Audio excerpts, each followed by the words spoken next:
signifique un respaldo al gobierno que no ha cumplido las promesas y no ha atendido las principales demandas de la sociedad. En este momento Buenas noches, interviene el asambleísta Juan señoras y Cristóbal señores Lloret. asambleístas. Mi saludo también al pueblo ecuatoriano. Primero quiero empezar valorando la posición que ha tenido esta Asamblea Nacional, a diferencia de lo que sucedió en octubre del 2019, mientras los muertos se contaban por decenas. En el 2019, la Asamblea Nacional le daba la espalda al país. Hoy yo debo valorar la posición democrática de esta Asamblea frente a lo que está ocurriendo en un escenario complejo, difícil, pero sin lugar a duda el escenario es distinto, porque esta asamblea ha sesionado hoy, ha sesionado toda la semana mientras se llevó adelante una serie de movilizaciones y manifestaciones en el país. Rescato, digamos, ese espíritu o ese talante democrático, porque cuando hay estas crisis internas, cuando hay estas graves conmociones internas y crisis políticas, lo último que tienen que cerrarse son los parlamentos en el mundo. Y esta es una decisión importante. Yo no sé si con la señora Yori al frente hubiésemos tenido esta posibilidad de estar debatiendo el día de hoy. No puedo dejar de solidarizarme, señor presidente, colegas asambleístas, con los más de 5 fallecidos, más de 332 heridos entre manifestantes y también y policías y la fuerza pública. Nosotros en ningún momento vamos a ser parte de la violencia, ni tampoco la vamos a aceptar. Venga de donde venga, señor presidente y colegas asambleístas, pueblo ecuatoriano.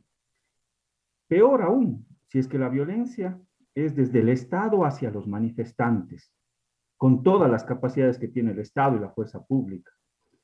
Y también les pido a los manifestantes, a las autoridades locales incluso, conozco de una grave problemática aquí en la ciudad de Cuenca con respecto a la posibilidad de dotar de oxígeno en los hospitales, medicinas en los hospitales.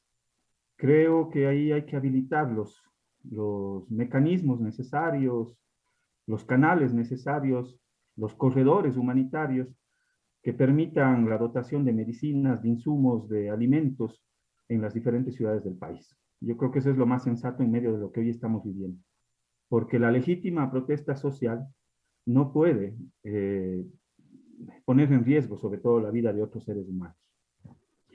Lamento, presidente, la falta de comparecencia del presidente Guillermo Lasso a esta sesión, porque la ley orgánica de la función legislativa y el 130 es claro, sobre todo la ley orgánica, en el artículo 51 establece la presencia del presidente de la República, no del delegado, no de los chasquis, sino del presidente de la República para que le rinda cuentas al país, pero sobre todo para que le haga frente a este proceso que ha sido instaurado, digamos, conforme lo que establecen los parámetros y los preceptos constitucionales.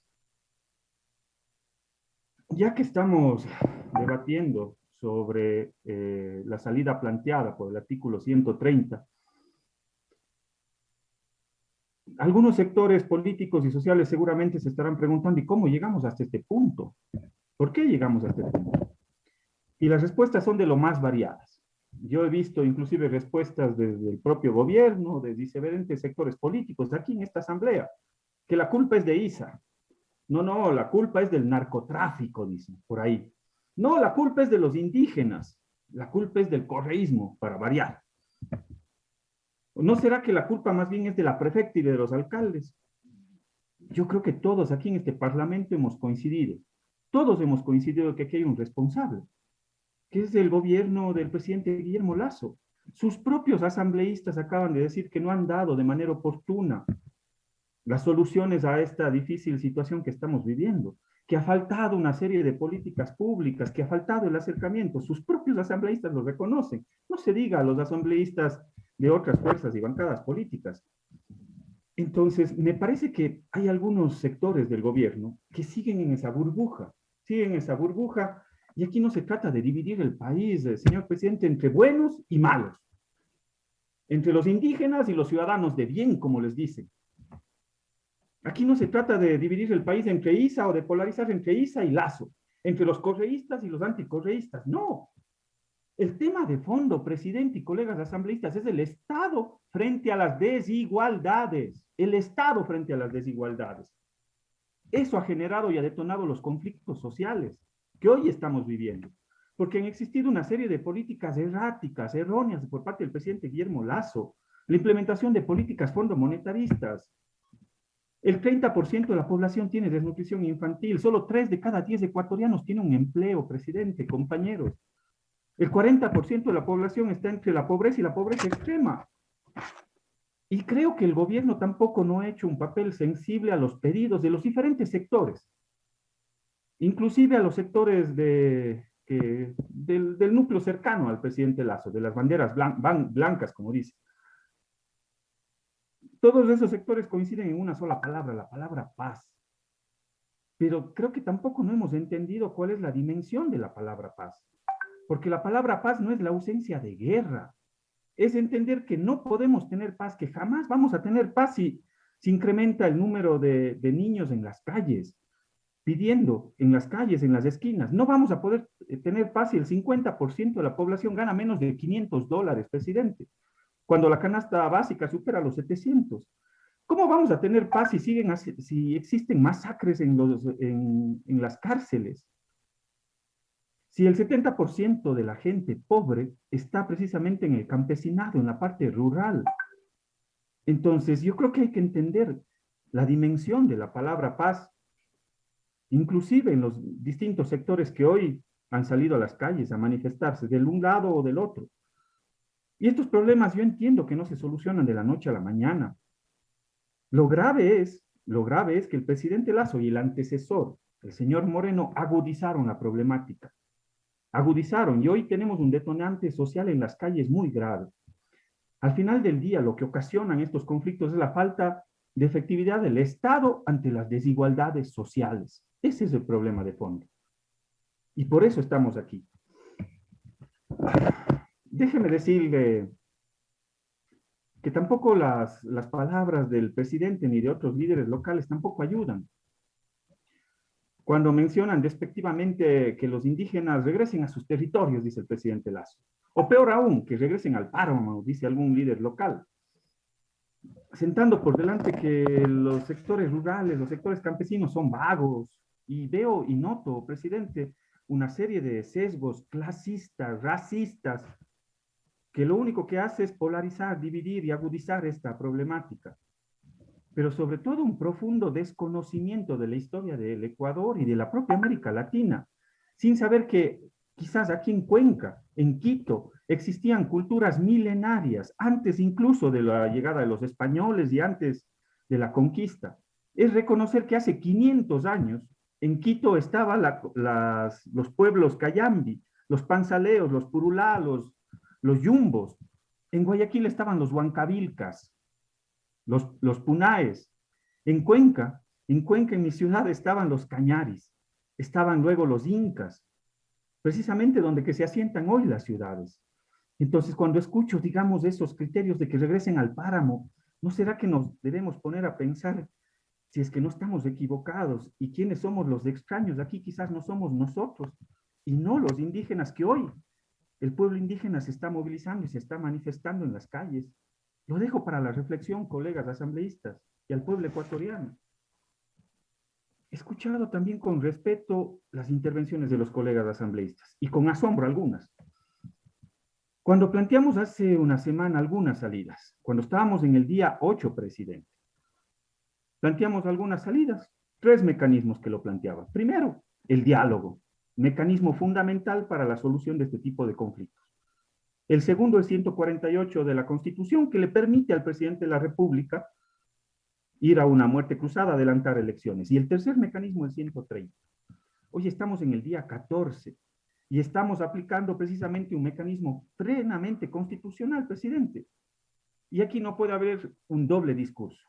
Por un lado, el presidente de la República, cuando está en algunas entrevistas, y le doy las fechas de las entrevistas, 7 de septiembre del 2021 en RTS, 15 de marzo del 2022 en la SECOM, 29 de abril del 2022 en Ecotel TV. El presidente Guillermo Lasso decía, aquí tengo, y solo necesito un esfero para ir a una muerte cruzada, amenazando a la Asamblea Nacional, amenazando disolver la Asamblea Nacional. Entonces, ¿qué salieron a decir los sectores políticos y los diferentes medios de comunicación? Bravo, el demócrata, bravo, el demócrata. Pero cuando nosotros queremos aplicar un mecanismo similar, que es llevar al 130 de la Constitución, adelantar elecciones, entonces ahí sí nos dicen, no, ustedes son los golpistas y conspiradores. ¿Cómo se puede tener ese doble discurso, ese doble rasero, si son dos mecanismos perfectamente constitucionales para poder salir ante esta grave crisis que estamos viviendo, en vista de que no han tenido el talante para poder aplicar el primer mecanismo que siempre los dijimos, día 8, diálogo, diálogo frontal, no diálogo y te meto preso, no diálogo y te bombardeo, no diálogo y me cojo la Casa de la Cultura, no diálogo y militarizo la Asamblea. No, ese no es el mecanismo porque han agudizado la crisis. Estamos en el día 14. La gente no aguanta más. No aguanta más el bloqueo, no aguanta más las diferentes circunstancias difíciles que estamos viviendo. Por eso hemos llevado adelante este mecanismo que es el 130.